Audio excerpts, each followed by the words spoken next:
Moi, je trouve qu'Éric Zemmour a eu une bonne réaction.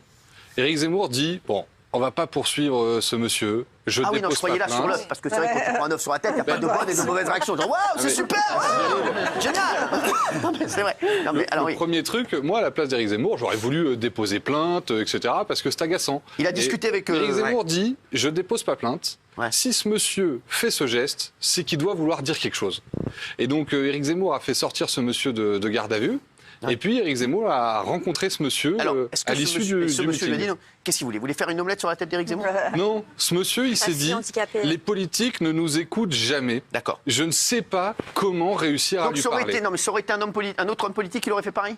Probablement. Ah d'accord, Moi, c'était pas contre Éric Zemmour? J'ai discuté avec ce Il y a une monsieur. histoire. Alors c'est quoi Non, pour vraiment, vous la version? Le monsieur a expliqué qu'il avait un enfant handicapé Exactement. et qu'il a été choqué par les propos d'Éric Zemmour C'est sur ça. l'inclusion des enfants handicapés à l'école. Et d'ailleurs, c'était, j'imagine, le sujet de l'échange entre les deux une fois qu'il l'a fait venir à son meeting à Agen pour discuter avec lui. Voilà, c'est ça. Donc, Exactement. Qu'est-ce Mais qu'ils se sont dit le alors? monsieur dit vraiment, je savais pas comment réussir à parler et donc j'ai fait ça. Après, il dit que c'était une connerie. Il s'est excusé vis-à-vis d'Éric Zemmour et puis ils ont pu échanger sur la situation du fils handicapé de ce monsieur. Et la discussion, elle a porté sur la façon dont les médias ont largement rapporté et déformé les propos d'Éric Zemmour jusqu'à ce monsieur. Et donc ce monsieur était persuadé qu'Éric Zemmour voulait empêcher son fils d'aller à l'école.